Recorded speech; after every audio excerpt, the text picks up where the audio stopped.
just going to say we don't have to go on forever. So, Okay. So now we're on. hello. Hello. All right. I'm pleased to be back to continue our discussion of mindfulness with breathing. Mm-hmm. A manual for serious beginners. A little bit further over. No, when you do that, they only see half the book. There you go. Now bring it down. Down. There we go. No, it's too low. There we go. All right. Yeah, I guess when I look at my thumbnail, it says, I know, but if you Skype cuts the screen in pieces, so the Skype that one will show on Skype. All right. So yeah, it's a little hard to judge, where things are framed on my end, but thanks for helping me position it for people. It frames it around the face, so when you show it up beside your face, you don't get the book, you get your face. You have to show it up where your face would be, and then they can see the book. Oh, I see. Okay. All right. Good to know. Good to know. Thank you. Okay, so we had left off on, we had finished with the third training. And so let's go ahead and continue now with the fourth training of Anapanasati. All right. And so, I've jotted down some notes here. And I have some different questions about it that we can talk about. And so the fourth one states, he trains himself, calming the body conditioner, I shall breathe in. He trains himself, calming the body conditioner, I shall breathe out. And so we had talked before about, in this sort of translation, the body conditioner here means the breath.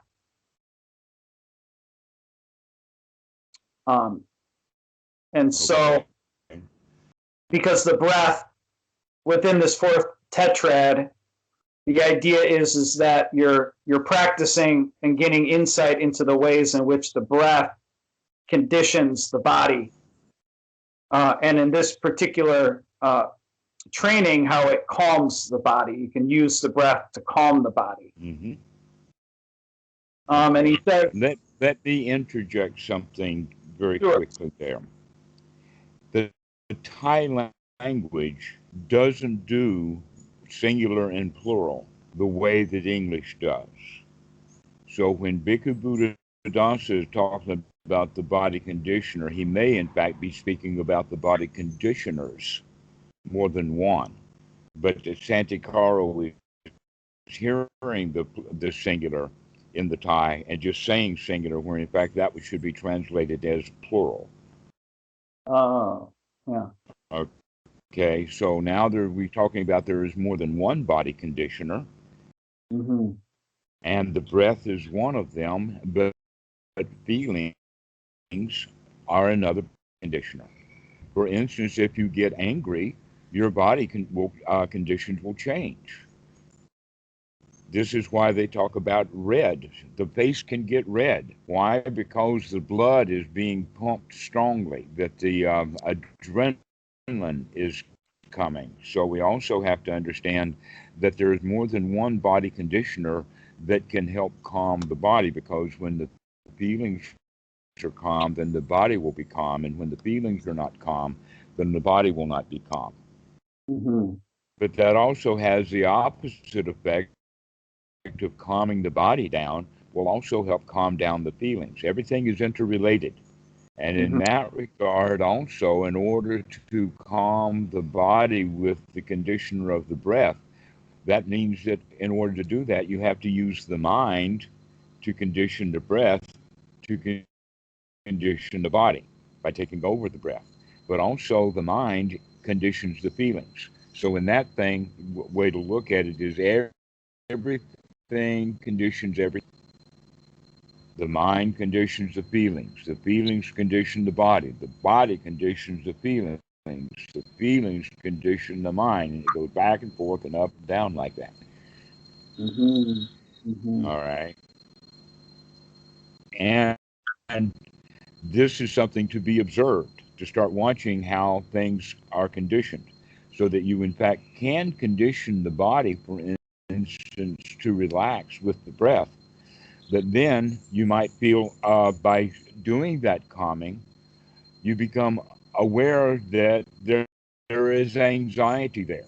That when the body wasn't really calm, you could not understand or did not actually understand the anxiety. That's something that I find quite amazing, that sometimes beginning meditation students go right to the issues of anxiety, to where many other meditators will have to get their practice well established before they're ready to start working with their anxiety, because it takes them a while to get the body calm. So now when the body is calm, you can feel that internal tension that's still in the body once it relaxes. And so how are we going to condition that is, again, with thought, because that anxiety has come about from unwholesome thought. So when we condition the mind with wholesome thoughts, calming thoughts, um, nurturing thoughts, it helps calm both the feelings and therefore and the body. So when the feelings then are calm, then the body can really be calm. So step one would be calming it with the breath, and step two would be calming it with the mind, and then step three would be calming it by calming the feelings. And then when the feelings are calm, the body can finally be completely calm. And so I don't that, know if they brought that that is kind of all detail wrapped up, in that book. and that's all wrapped up in the fourth training. And part of it, you know, what I've noticed about the trainings is that, on the one hand, some of them function as, as it's called, a training. You're trying to learn to do something in particular. But on the other hand, some of them seem like they are also insights that you gain. So it's an insight. You need to do the training until you gain insight into how, for instance, the breath can calm the body, or the mind can calm the body. You gain that insight, but it's also, Absolutely.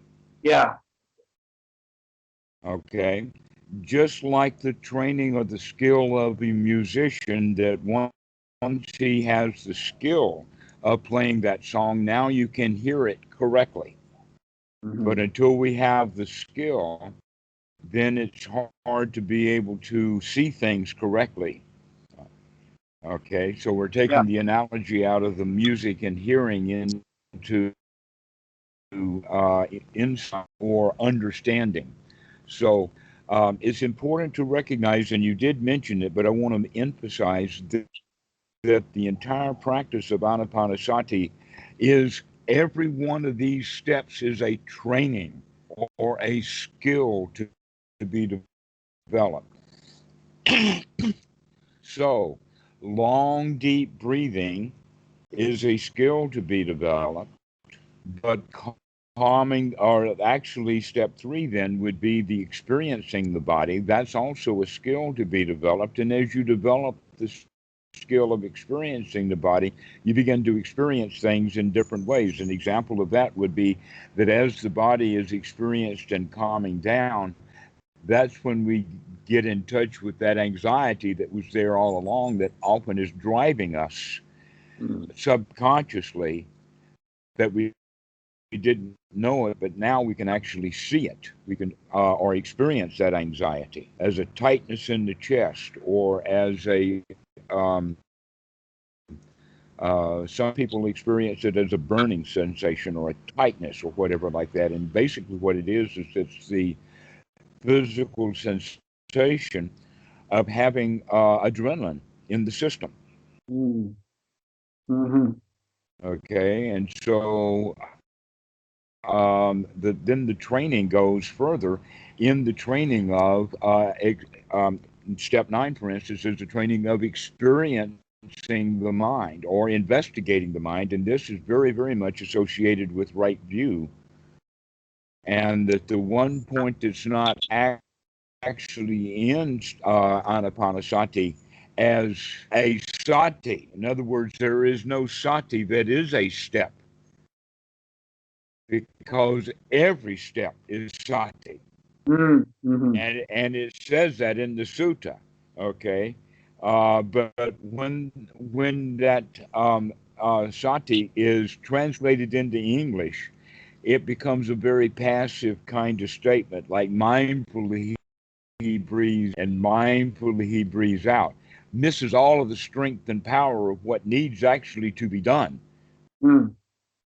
Yeah. Mindfully here, this sati means you grab hold of that breath. Mm. Okay, and it's a training to be done. He understands that this is okay. So the next point then would be step 10 of Anapanasati is that it is gladdening the mind as a skill to be developed. Yeah. All right. Yeah. And also then going back into the Vedana, that sukha is now also a skill to be developed. Yeah.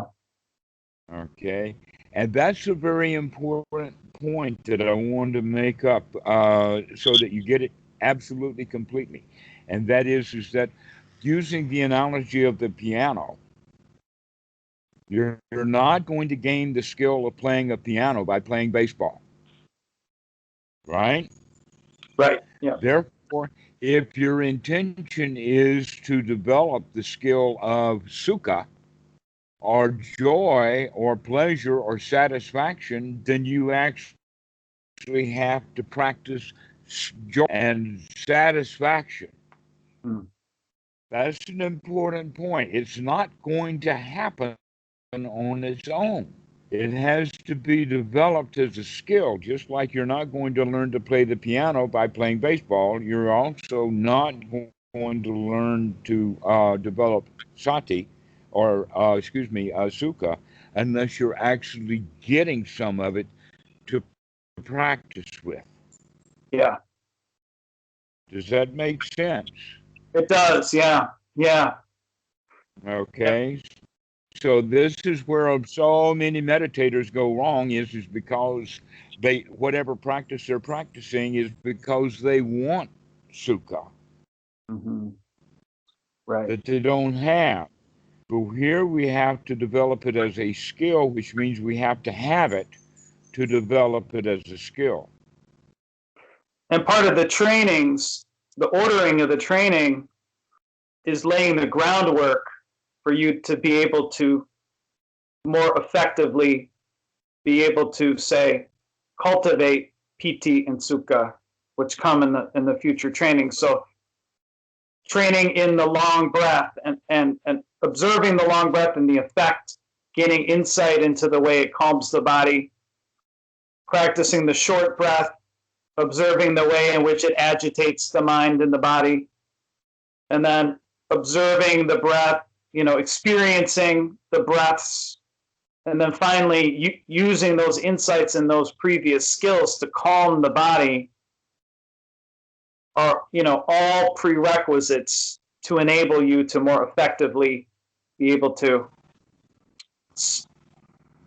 Yes. summon up Okay. sukha and quicker and more efficiently, so that it's not like sukha appeared. How did that happen? You're doing it again and again, so that you can Okay. make it a habit. Let's.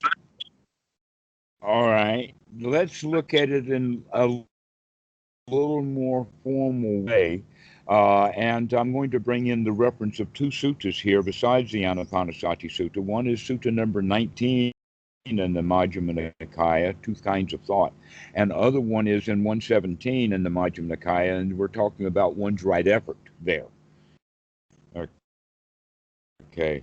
So this sense then that if one's right effort is to be used for the development of sukha, then one's right effort requires then that one have, according to 117, that one's right effort is to remove unwholesome thoughts and to replace it with wholesome thoughts. Okay, that's a key point, to have the wholesome thoughts. Because if we do have wholesome thoughts, those wholesome thoughts will then be the basis for the development of sukha. Mm-hmm. Unwholesome thoughts will have the basis for developing dukkha. So naturally, wholesome thoughts are going to have for the development of sukha. Now, in Sutta number 19, in the point about the two kinds of thought, the Buddha draws this analogy. Imagine that a cowherd is taking, let us say, through a populated area. So he's got to keep the cows on the road.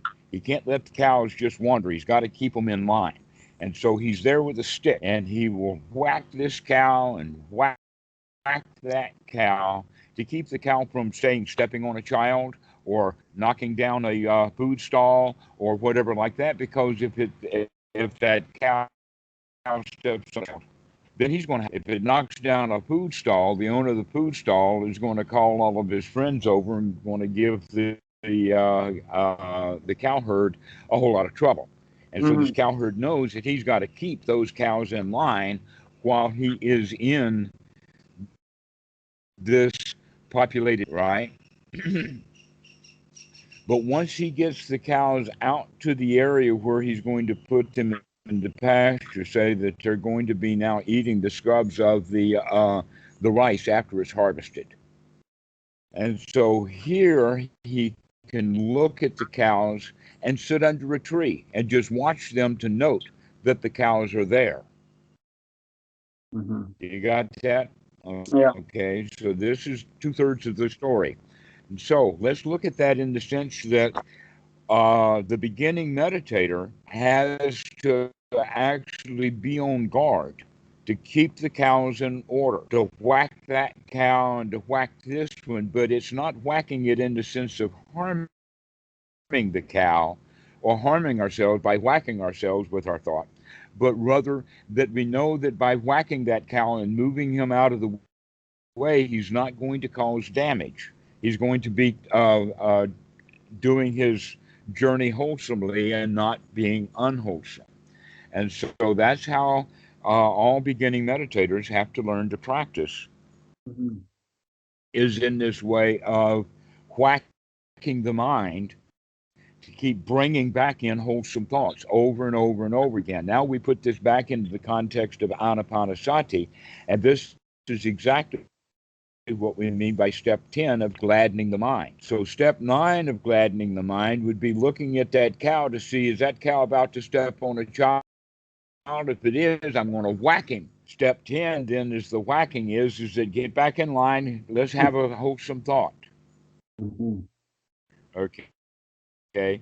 And with those wholesome thoughts then, once we get the mind completely wholesome, so that we have only wholesome thoughts, that's a much more restful place than the being on guard to make sure that the thoughts are wholesome, because now we're starting to develop the habit of having wholesome thoughts, one after another after another. Okay, so having wholesome thoughts and only wholesome thoughts and the feelings that are associated with one wholesome thought after another then can be an easy guide, easy man's guide to what is first jhana.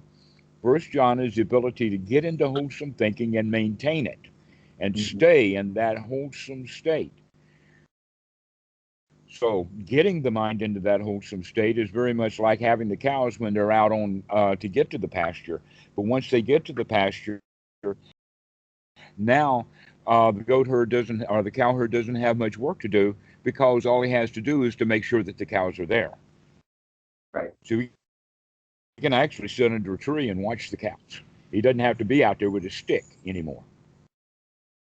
And in fact, the Buddha actually mentions that the cow herd can sit under a tree to watch cows.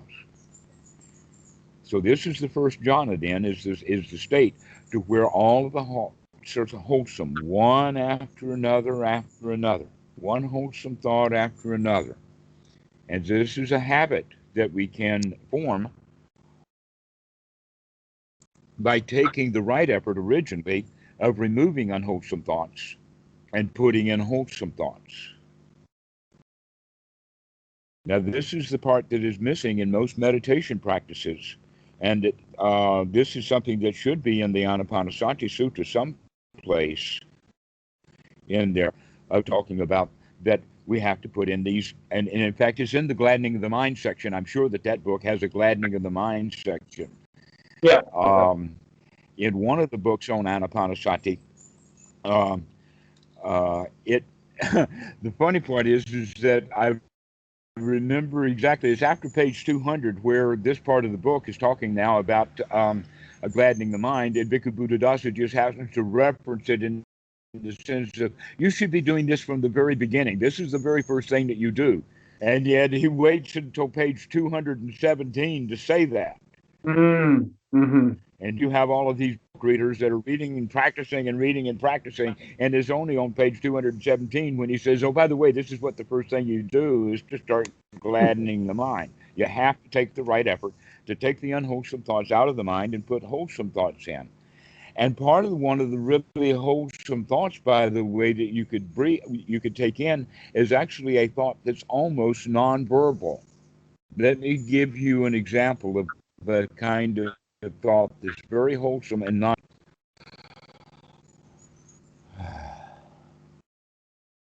Did you see that?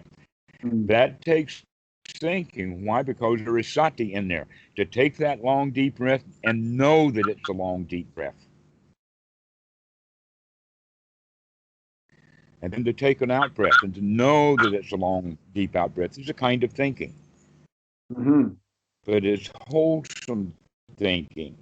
Okay, so now we're talking about a distinction between a kind of thinking that is verbal and a kind of thinking that is not verbal.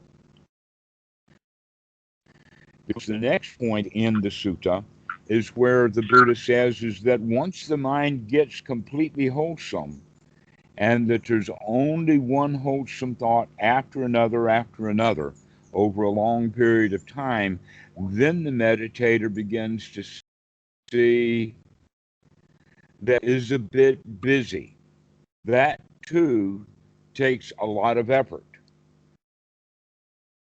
And so then what happens with the meditator is that we begin to put space now between the wholesome thoughts. The Buddha actually says it in the sense of why should I keep having one wholesome thought after another when I don't even have to do that much? Mm.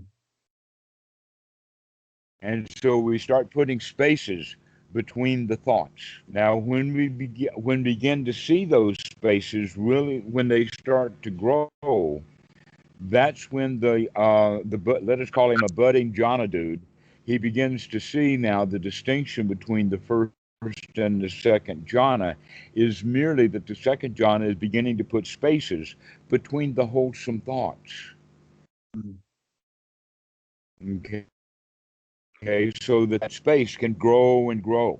Now, in that point, that when the space of, and what we're talking about is the space between verbal thought, that constant talking to ourselves that we're doing, constantly running a dialogue. Now we're beginning to slow that, not slow it down in the sense of how long it takes to have a thought, but by putting gaps between the thoughts and beginning to see those gaps.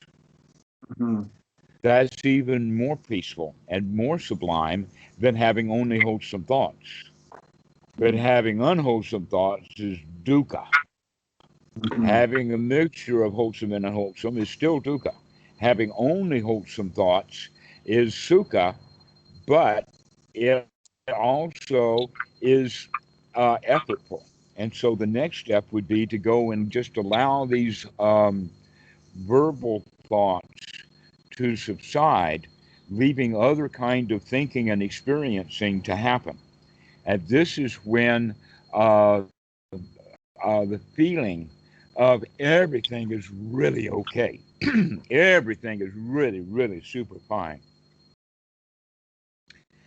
And the feeling of, wow, this is so nice, is the kind of feeling that is arising. That's not a thought anymore because we're not doing verbal thinking.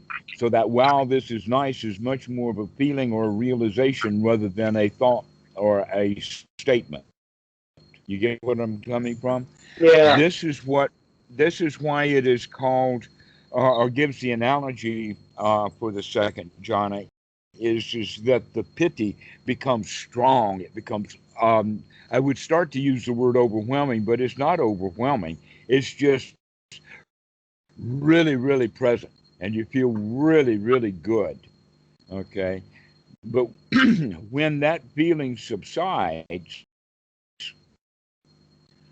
that grand, wonderful feeling subsides, then that means that all of those feelings are still there. That wow sensation of, wow, how nice it is, also subsides into being kind of ordinary. And so basically what we're saying is that the whole process is a process of calming or relaxation. So the first getting into first jhana is a relaxation to come out of unwholesome mind. So the first jhana is only wholesome, only wholesome, only wholesome. And those only wholesome thoughts begin to get a space between them so that there is no thoughts left. There's only feeling left. Only the Vedana, only the Sukha and the Piti that's left. But that too is a kind of busyness that we can relax even further beyond that. Okay, Mhm. so that actually what the jhanas are is just one relaxation after the other. One's right effort is to go into more and more wholesome, including once the mind is completely wholesome, then we even drop the wholesome dial or monologue inside. And so I thought that I would let you appreciate that about that analogy of the cowherd, Mhm. of getting the mind into that state. So this is the direction that you're going for, is first off getting the mind to be only wholesome, and then learning to maintain that for a long period of time, because this is one of the things that most Western meditators, they're greedy. They want more and more and more and more and more. Well, guess what? First jhana is complete satisfaction. If you can do first jhana, you're completely satisfied with it. And yet, the practitioners, not even having first jhana, they want 2 and 3 and 4 jhanas, maybe 8 or 9 jhanas. Who knows how many jhanas we can make up in numbers, just so that I can have more goals that I cannot meet. Yeah. So, so really, the whole practice that the Buddha is pointing out here is the practice of getting first jhana. That we have to develop the skill of getting into first jhana by guiding those thoughts with a stick, a happy stick, or maybe a carrot. But you guide the thoughts to where they're all wholesome. Once we get the thoughts all wholesome, all the time, over a long period of time, this is what we mean by applying the mind into the wholesome and sustaining it into the wholesome,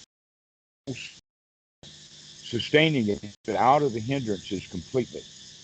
This is the first jhana, and that's the major skill development place, is to develop that so that you can control the mind to keep it wholesome. Once we develop that skill, then we can begin to put the gaps between the unwholesome thoughts. But most meditators, when they put gaps between the wholesome thoughts, they're going to put unwholesome thoughts in those gaps instead of just ease. So we're looking for a practice of ease, to make things easy. And the first is just to keep the cows from stepping on the kids.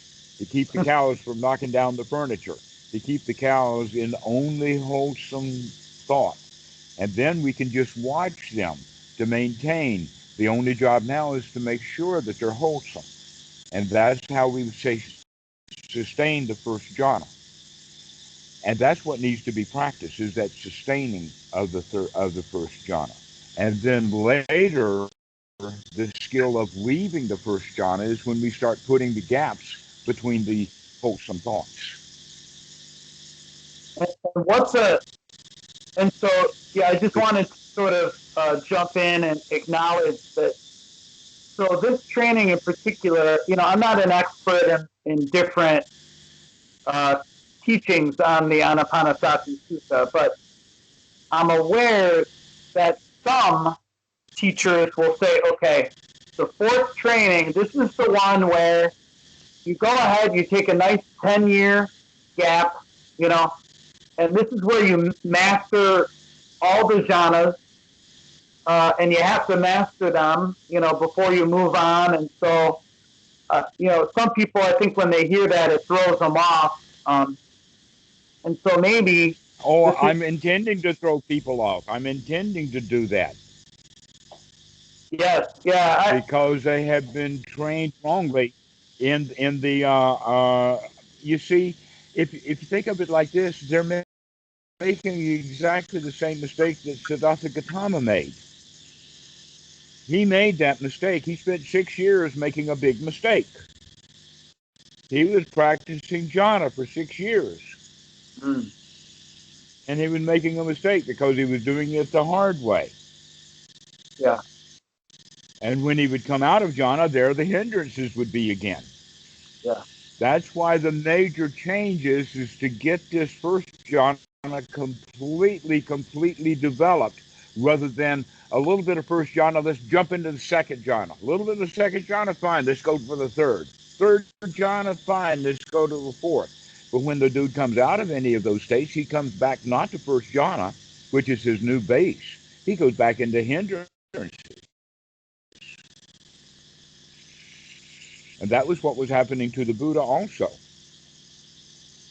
That's the problem with the jhana practice is that it only is valuable when you're doing it. But when you practice correctly, then you can get yourself into a really good wholesome state and maintain that all the time.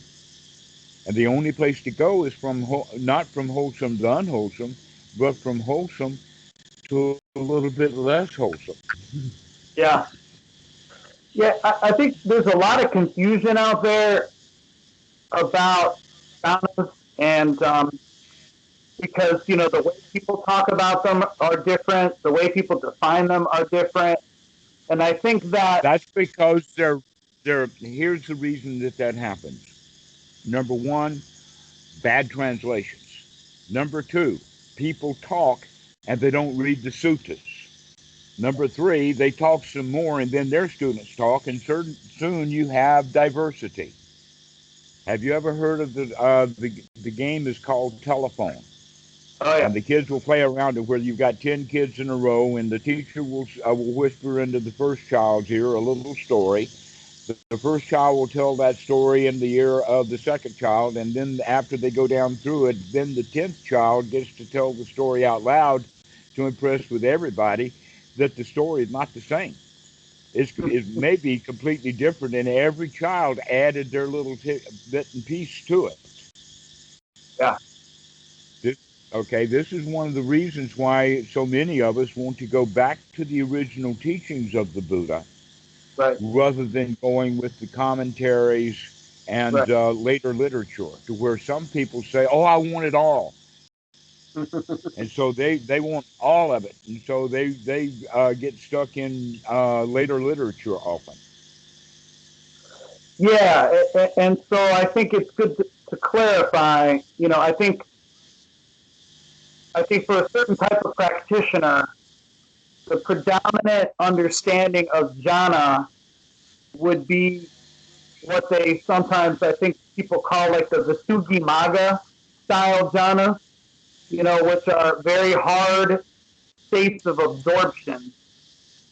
Um, and I think that people think that if they're not in these sort of really hard, states of absorption where, they become completely absorbed within rapture, and they don't have any sensation of their body, and these types of things, that if it's not that, then it's not a jhana, right?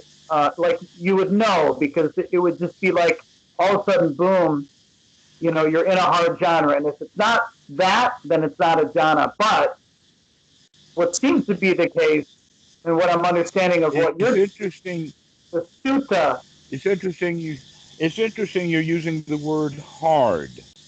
hard jhanas. Yeah. Some people refer to Okay. them as hard jhanas.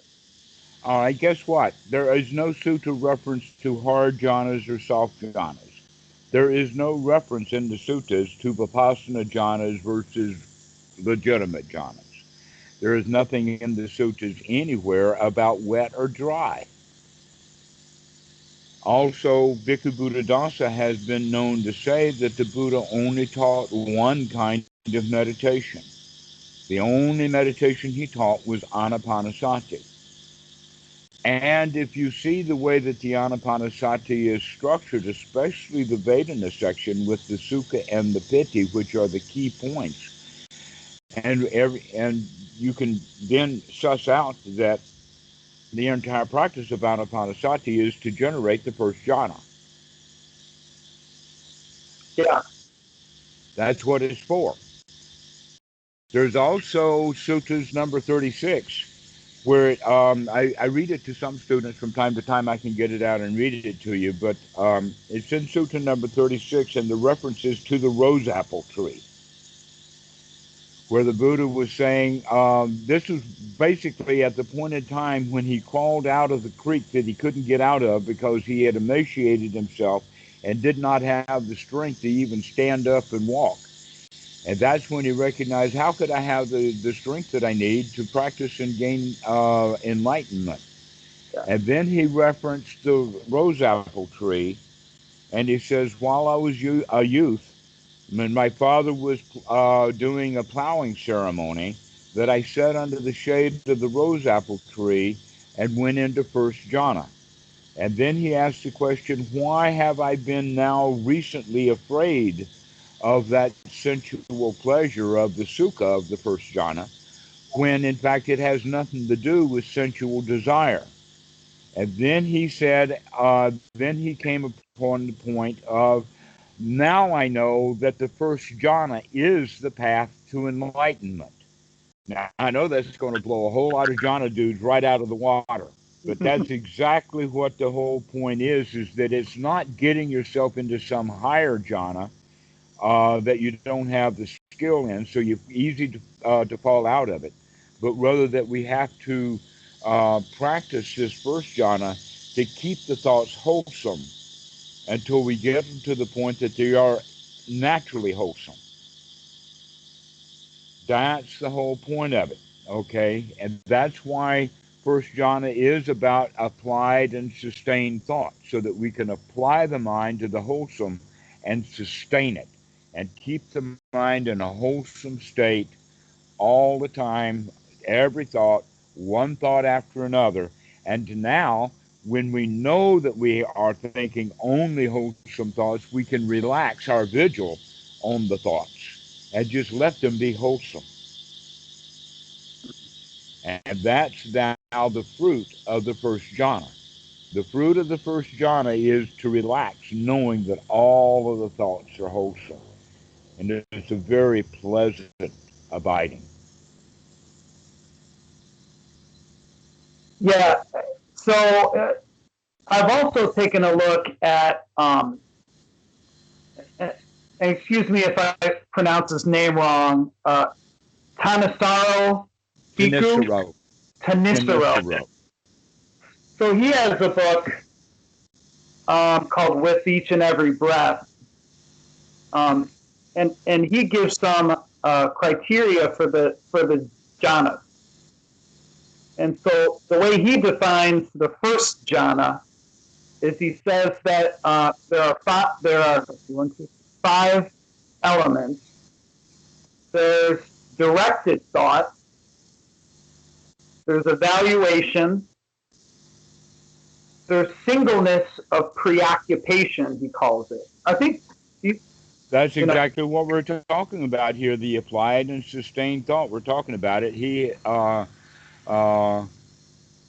Directed thought is the application, and then the sustaining of the thought is just to monitor to make sure that they're all wholesome. Right. So we're using slightly different language, but we're saying the same thing. And there's piti and there's sukha. Right. Right.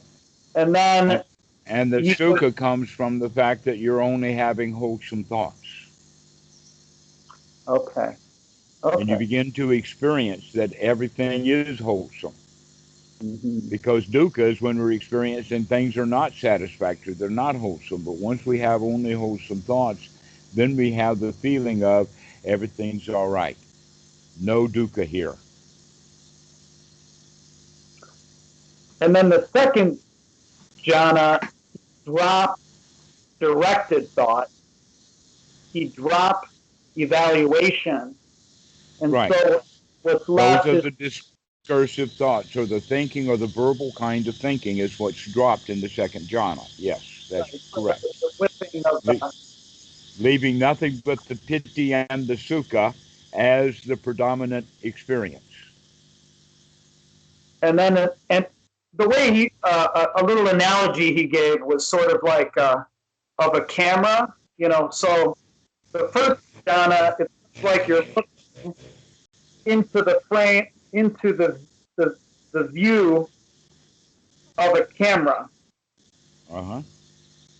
And you're sort of conscious that you're looking into the view of the camera. But in the second jhana, just your consciousness sort of drops of it, and you're sort of embedded within it. Yes. Okay. I guess that's why people use silly words like absorption. Okay. But I would call the word absorption a silly word to use. And because absorption is silly, so is the word immersion. I think, absorption throws people off because they sure do. Pretty spectacular. And sometimes they might be in a jhana and not. People are really looking for something special, where in fact these jhanas are quite natural and normal. If the human being did not have the capability of experiencing these first jhanas from prehistoric times, then the Brahmins would have never sat down to try to develop them as a skill. Let me give you some examples. That when someone is reading a book, they can become absorbed in that book, so that they read a paragraph, they know what's in that paragraph, they're eager and anxious to get to the second paragraph, and they're paying attention to it. They've applied their mind to that reading, and they're absorbed in it. This is very similar to the first jhana, to where a lot of people, when they're reading, they'll read a line, and then they'll have a thought about it. And then they'll read another line and have another thought about it. And then they'll read another line, and now they're thinking, and now the eyes are moving along the line, and they're not reading anymore. The eyes are just on it, but the mind is not paying attention to the paper anymore. It's thinking about the thought that was kicked off. Okay, that's the ordinary mind. Mm-hmm. Which means that we have to be, in order to read something, we have to be interested and curious about it. Mm-hmm. When somebody says, here, read this, and you start reading it, you may not like it, you won't finish it. You've got to actually want to read something in order to be able to take the effort that it takes to actually read it. Yeah. Right? That's where the inspiration then, or the insight is with that we have to have the desire to read the mind right now. It's not like wanting something that we don't have, like wanting enlightenment that we don't have right now. Wanting to read what we've got right in front of us is a different kind of want, because there it is. We want it and we do it. Bang. you know. Yeah. Yeah. Okay, so that's the same thing that we're looking at with jhana is that you have to want to be able to keep the mind in that wholesome state, which means that in the reading you would want to keep track of what's actually being written. One wholesome statement after the other in the mind of first jhana versus one statement after the other one in the text. That's what we mean by applied and sustained thought.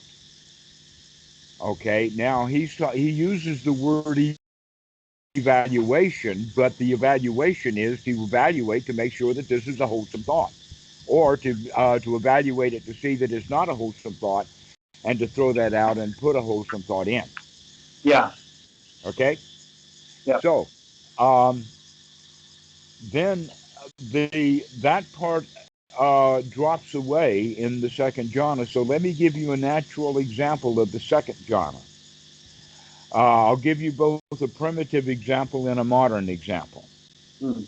The most primitive example is here the two of us are dressed in our loincloth, or maybe nothing at all, standing with our spear, and one of us sees a boar.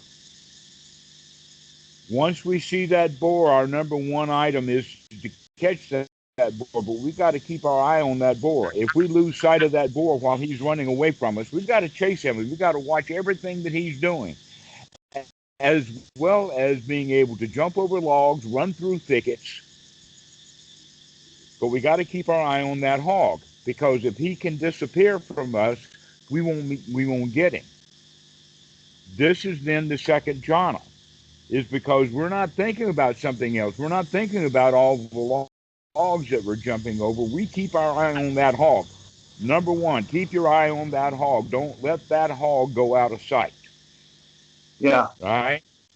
Okay? That's the kind of second jhana, is we keep the mind absolutely focused on the, but in the real second jhana, this is a very pleasant state to be in. In that old natural jhana that I was mentioning, there is a kind of comfort in it, because the self, for instance, or who we are, or where you are, I'm not concerned about. That while I'm chasing that hog, my eye is on that hog. If you're chasing that hog, I might have that in kind of a peripheral vision, but you've got nothing to do with me keeping my eye on that hog while I'm chasing him through the thicket. Okay. Now let's bring that whole thing now to a much more modern point. Would be a Formula One racer, Mm-hmm. where you've got to keep track of a whole bunch of stuff out on that race course. You've got to watch that track.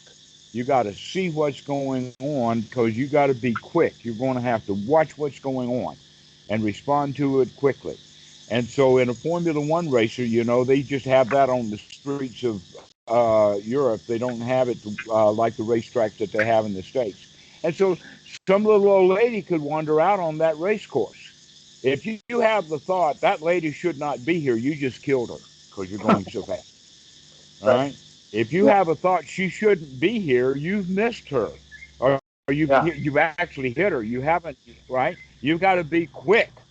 That's why racing is like it is. There are two kinds of racers: the quick and the dead. Okay, and that's the name of also of a cowboy movie for gunfighters. You're either going to be quick or you're going to be dead. Well, Yeah. that's the quality of the second jhana, except that quick means that you're quick to see exactly what the body mind functions are doing, and you become almost, again, I'm about to use the word overwhelmed, but it's not. Uh, but it's kind of a wow experience of all of the sensations and all of the feelings and all of the sensory input, because this is, for the beginner at least, the first time he's ever shut up and started to look around. Yeah. Our whole lives we've been spinning in thought. And so this the second jhana experience is a real wow, but we can't get into that real wow correctly unless we come from a complete complete basis of one wholesome thought after another, and then start putting some gaps in those wholesome thoughts. And Mm-hmm. this is where most meditators miss, is because they don't have that first jhana developed strongly enough so that they have only one wholesome thought after another, after another, after another. Okay? So when we have the wholesome thoughts, that means that we're paying attention. And so now we can go into just observing without the dialogue going on also. So the analogy then that the Buddha uses is the analogy of feelings, that we become completely absorbed in the Vedana. The example that he uses is imagine a pond or a lake, that the basis of the water is from an artesian well or from a spring, a big spring, not one that's trickling where you get a glass of water a minute or so. We're talking about a real gusher that's on the side of a hill, and after the rains come, then uh, the, so this is actually common all over the world and has been used throughout history. That these artesian wells, these wells that just spring up out of the ground, the guys want to put a wall around it, a dam, to collect this cool, fresh water, except that in the dam it's going to get a little bit heated. And so the surface water is going to be warmer than that deep water where that artesian well is not bubbling, but rushing up. Mm-hmm. Okay, so now the analogy is that the swimmer jumps into the lake and swims down to where that artesian well is throwing all of this water. I tend to want to use the word bubbling, but there's not a lot of bubbling. But you can see the water is just turmoil because the hot and the cold are mixing together. And when you're in that place, it's just so alive. It's just, I mean, the body gets thrown around and all kinds of stuff. The reason that I'm mentioning that is because when I was a kid, I actually for 1 year of my life, had access to a pond. The landlord had a pond that had this artesian well at the bottom of it, and all the kids, we just loved to go play in that part of that pond because you had to actually dive down because it was about 12 feet or so down, about the same as the swimming pool. It wasn't really deep. But wow, was that such an experience. And so when I read that in the sutras, I said, I know exactly what the Buddha is talking about here. You feel, and I'll start to use that word overwhelmed again. I mean, these feelings that we've got are just all over the place. Mm-hmm. And that's what happens when we become awake to what's happening in reality. The reality of the situation that you're in right now is that there are tens of hundreds of thousands of things happening to you every second. And you're not paying attention to any of that stuff because we're listening to what the mind is thinking. Right. But when the mind becomes quiet, then the sensory awareness becomes explosive. And we can feel every little part of every little finger. So when the breeze blows on the hand, it's the whole hand lights up. Mm-hmm. Okay, and we become vibrantly alive. This is where the what they call the piti gets really strong. Is the sensation of the wowness. Wow, what a nice thing this is. Okay, so that's what the second genre really is about. In that analogy um, of being in the artesian well, because you're in that area where the warm and the cold water are mixing, as to where there's a lot of turbulence with all of that water coming out of that artesian well also, and it's a huge sensory experience.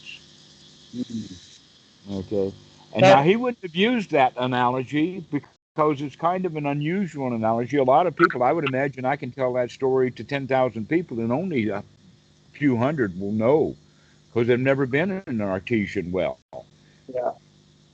They've never been in a lake that was fed by an artesian well, but I happen to have been and played. Gosh, what a lovely experience that was! Not enough to make me want to go back to Cheraw, South Carolina, to go back to that pond, but I have fond memories of it. That's amazing. Yeah, So I was kind of reminded of a memory of when I was very young in school, and you spend a lot of time sitting at your desk, sometimes just sort of staring into space. And I had a memory. It's funny the things you remember, but I remember that I would look at my pencil and I would sort of be thinking about my pencil, and then for whatever reason, it was like I'd sort of zoom in a little bit, and then all of a sudden it was like I was sort of like there wasn't thinking, but it was like I was with the pencil, you know. And then Mm-hmm. I would sort of zoom out, and I would be back, and then I could zoom into the pencil and zoom out. And I don't know that I was getting like PT and Sukha, but it seems to be maybe like there was a little bit of first into second jhana. Ah, that's an important point that you're making. First off, I would give it that what was going on is that because you were focusing on that pencil, that you weren't actually thinking about the pencil anymore, that you had actually gone into no thought, so that you were actually there with the pencil. Yeah, Okay, that is a factor of second jhana, but it is not all of the factors of second jhana. yeah, yeah. Okay, and so this is what we're talking about is that the jhanas actually have a group of factors, and that first jhana has five factors. And then when we after we gain those five factors, and that we become skilled in those five factors, because we're only interested in getting the skills for the five factors, we're not interested in second jhana. That's the problem, is to get the kids or to get the meditation students out of desire for the second jhana, because the desire for the second jhana is not going to take you to second jhana. It's just going to take you out of first jhana with desire. No, what we have to do is get the mind so satisfied with all of the wholesome thoughts that we can begin to allow gaps in the wholesome thoughts Yeah. rather than wanting second jhana. Okay, but here you're talking about you just confirmed what I was talking about earlier, is that you kind of naturally fell into that no thought state, Mm-hmm. but it didn't have all of the other factors. Right. So yeah, So the fact that all everybody from be at time different to levels. time will fall into a no thought state. So that sort of brings forward the point that like you can have the different factors sort of at different levels. So sometimes you can have stronger PT, sometimes you can have weaker PT, sometimes stronger Sukha, sometimes, Exactly. and so you can be in jhanas, but in sort of like different configurations of it. Like like you could be in the first jhana, but like it can be Right. different. So long as exactly. So the pity from this session will not be exactly the same as the pity from the other session, but the fact that pity is there as a factor is the important part. And when you have all of the factors of the first jhana, that's what defines first jhana. But the number one issue above all is that we have to remove unwholesome thoughts from the mind and replace them with only wholesome thoughts. In the Anapanasati Sutta, we talk about it in the sense of gladdening the mind. In Yeah. Sutta number 117, we refer to it as one's right effort is to remove unwholesome thoughts and put in wholesome thoughts.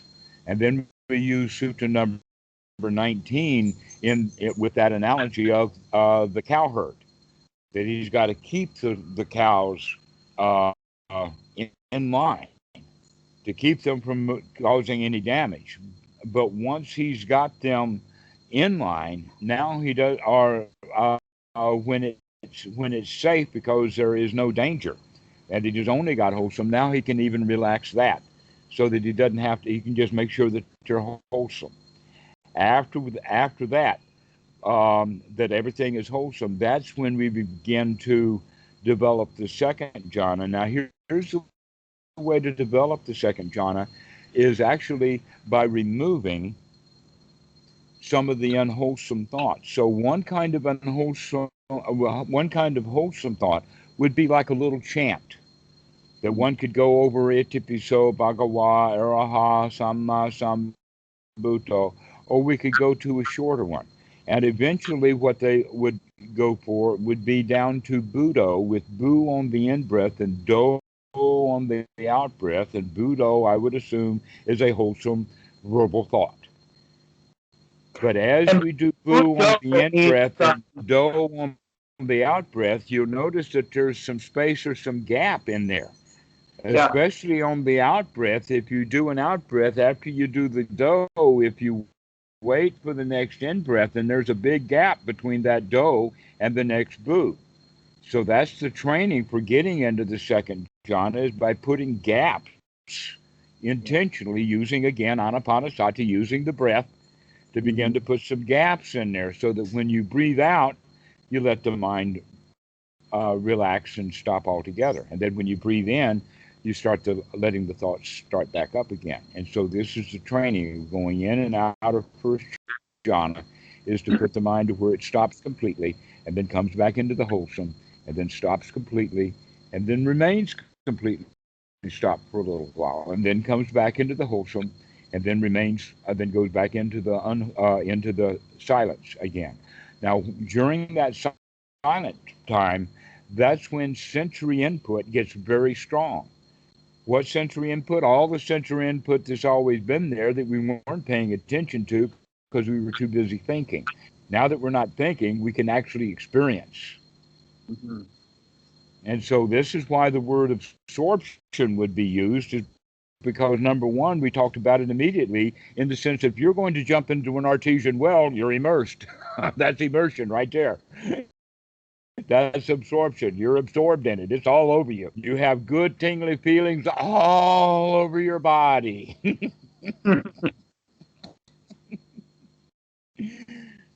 and so does he? So the third jhana is when the piti falls away, and you're left with Right. sukha, single preoccupation. And it's described as a sort of a solid, still energy. And so in the example of the well, this would be maybe like if the bubbles, there weren't so many, the bubbles are sort of like the PT, right?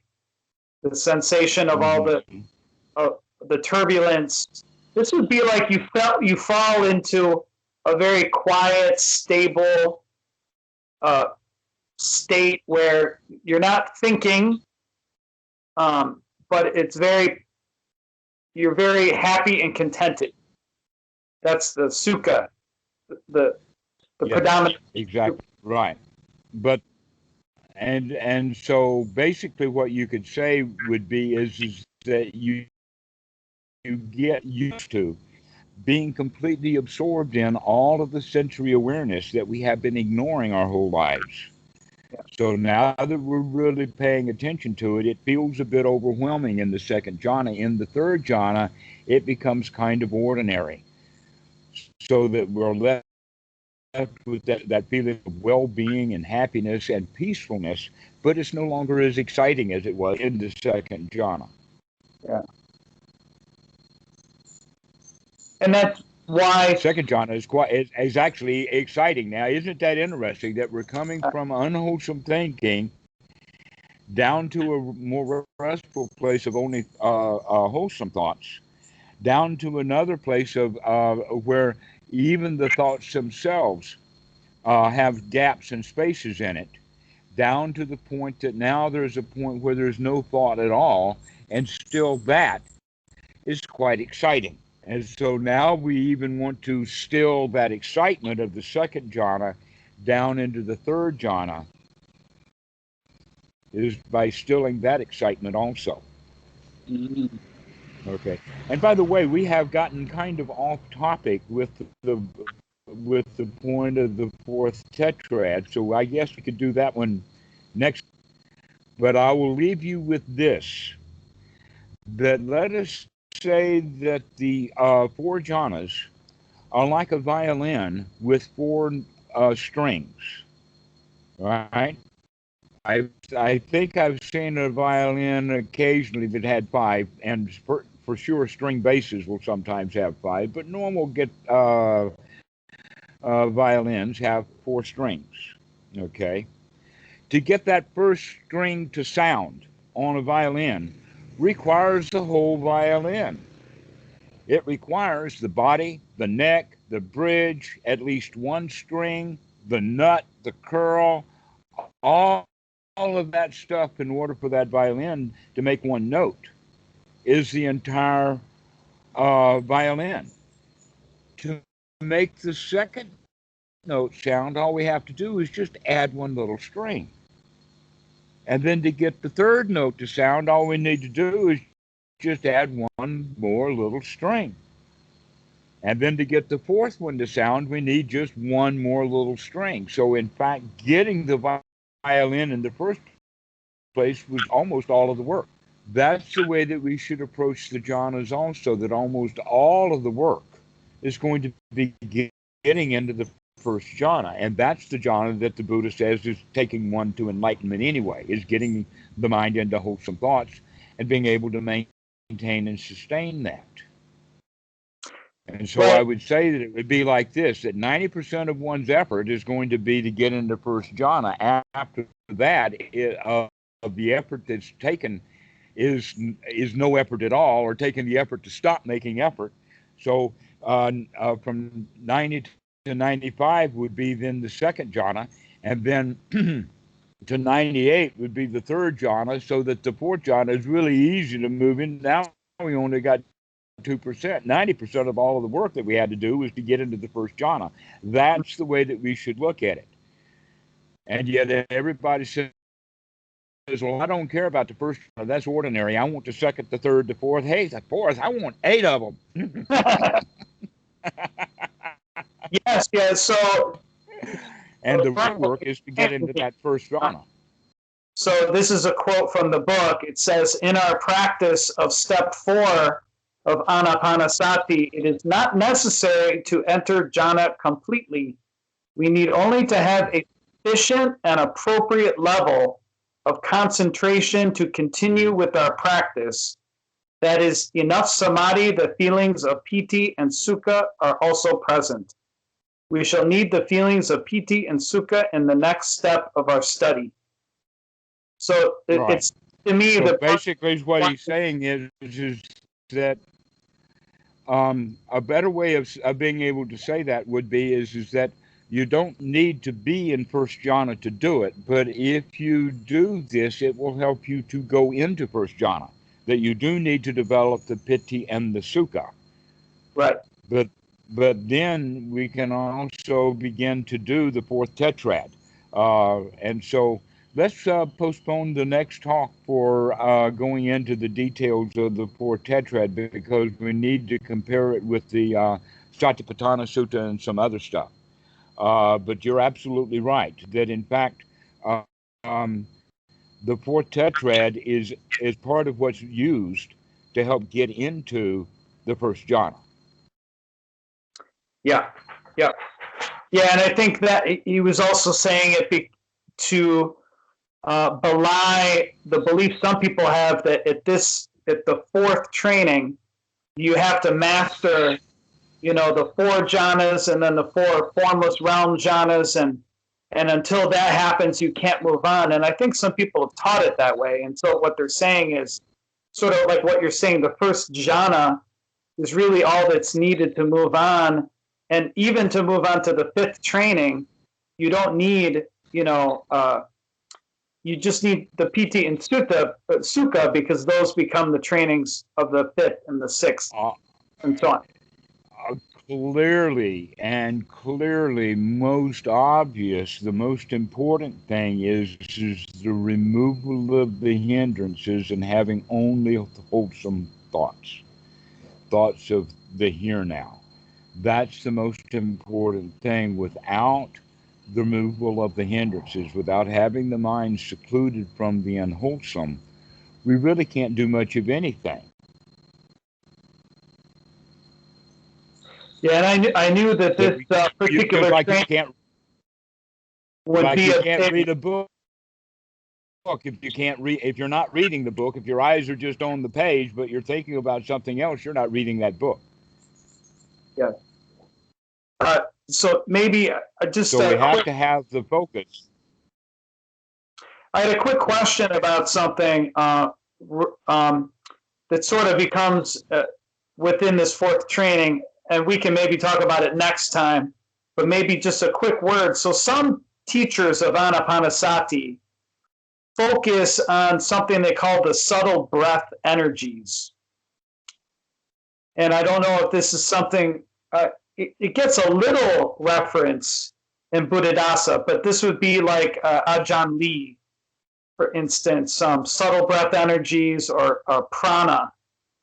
And so some teachers will now begin to talk about, this the subtle breath energies, sensations, and working on sort of opening up the energies or looking for blockages in the energies, breathing through blockages, imagining these energies. Is this something that Buddhadasa taught, or is this something that you teach or find him? I have to confess, I come from an engineering physicist background. And I use the word energy the way that physicists and engineers use it. The way that you were just using it is not the way that an engineer would use the word energy. Yeah. Okay. What we're actually talking about when they use the word energy, and from wherever the reference, and it's very common. I hear people use, or for physicists, misuse the word energy all over the place. That basically what we're talking about instead is sensation. Yeah. In the sense of will be dull parts of the body. Have you ever heard of Alexander Lowen? No. Okay, Alexander Lowen was actually one of the well-known students of Freud. He was up there with Adler and Jung and Byrne. Okay, Right. and Alexander Lowen, after he studied with Freud, he actually got him.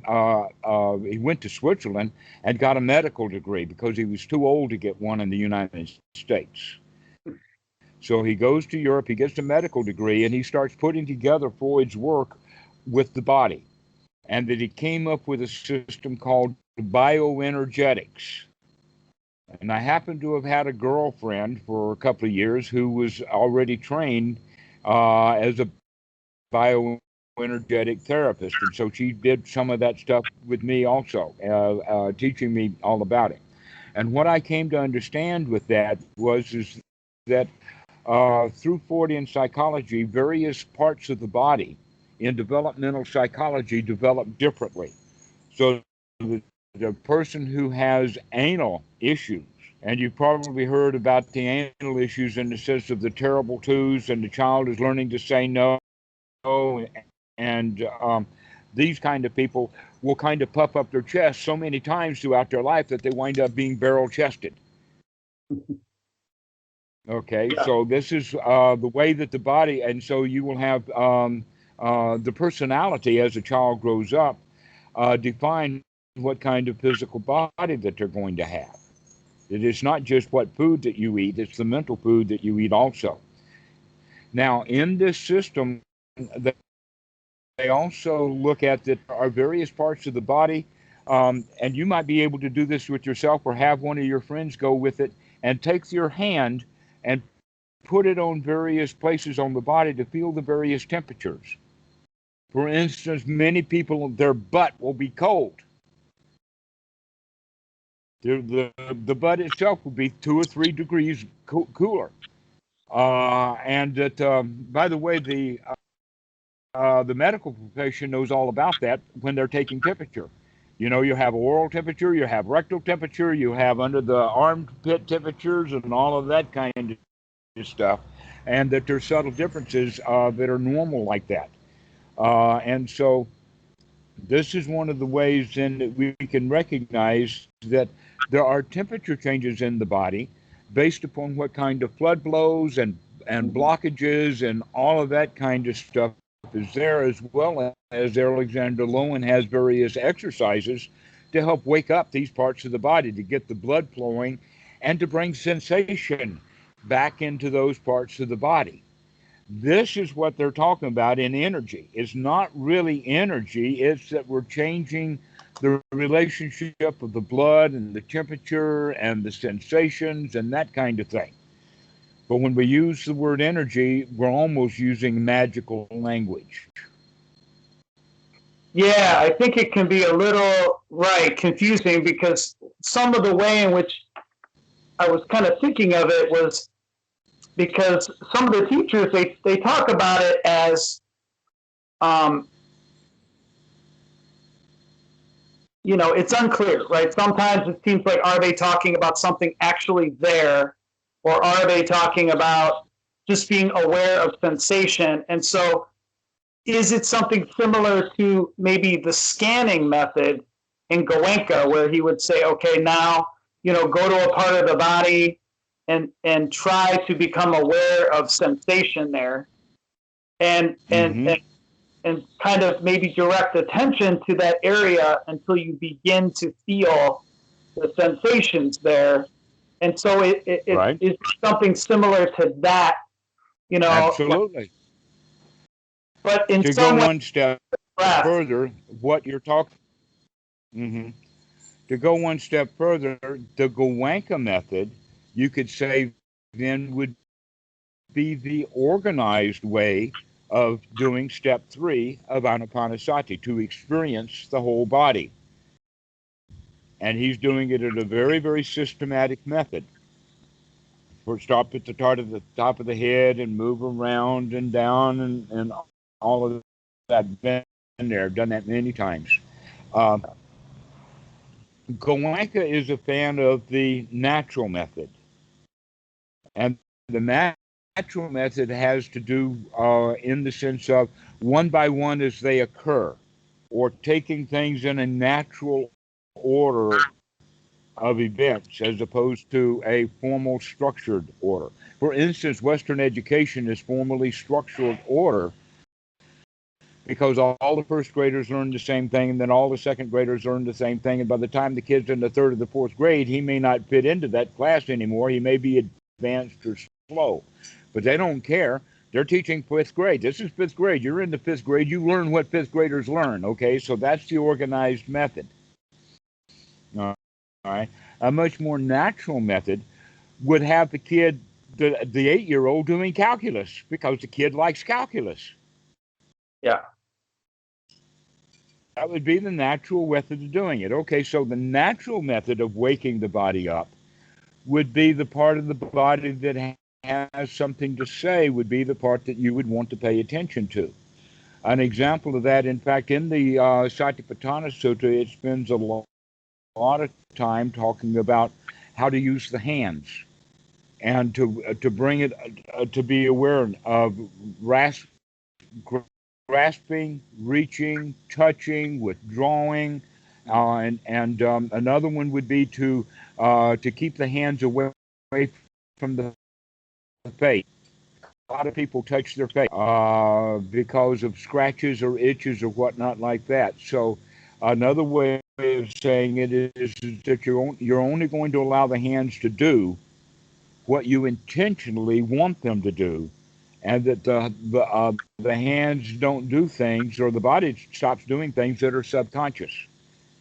Why? Because doing things that are subconscious is just more activity, not relaxed. And you can see people, a good example would be in a waiting room, waiting for the bus or waiting for the doctor, and people are agitated. One guy's got his legs crossed at the ankles, and one of those foot is just bobbing up and down. He's really anxious, and all of that anxiety can be seen in his foot. Somebody else will have their legs crossed, and the one that's sitting on top, you can see that foot moving. You can see somebody with his knees just rocking back and forth and back and forth. Someone else is fidgeting and moving his arms around a lot. Okay, this is all unconscious behavior.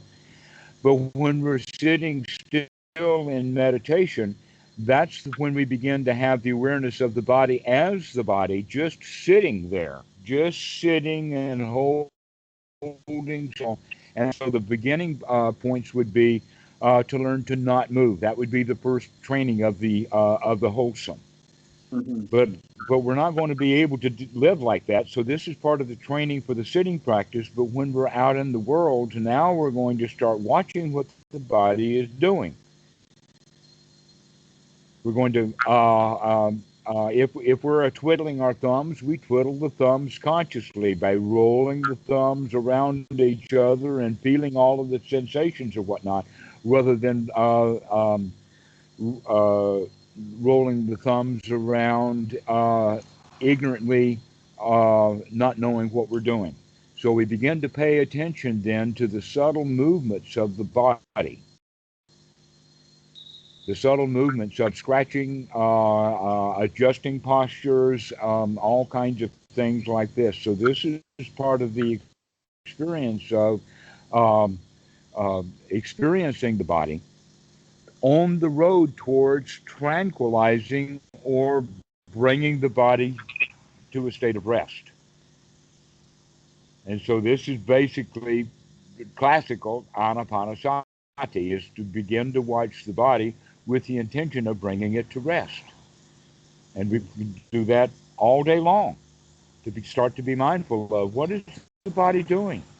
If I'm shaking my head up and down, then I should know that I'm shaking my head up and down.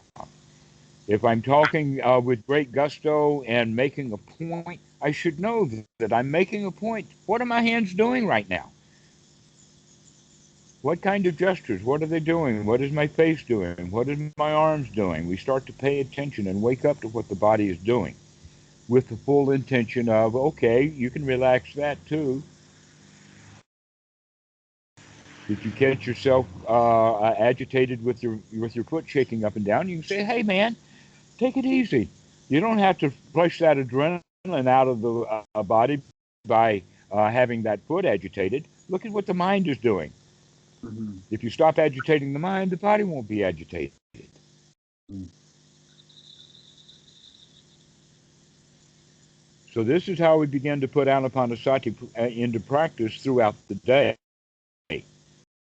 is to remember to look at what the body's doing, to remember to look at what the mind is doing, to remember to look at what the feelings are happening, to remember to look at these objects of the mind, these the things that are worthwhile looking. And also in that regard, to begin to see everything is passing away. Everything is arising and falling and arising and falling, and Nietzsche just everywhere. That's step 13 of Anapanasati, is to get a load of the fact that things are in constant turmoil, constant flux. Anything that lives starts to fade away and die. And so now we begin to see step 14. But we'll do that next time. We'll talk about the four tetrad in our next call. But we can see that it very much ties in with uh, mindfulness of the body, because these clouds or these objects of the mind, if they're unwholesome, is going to have the body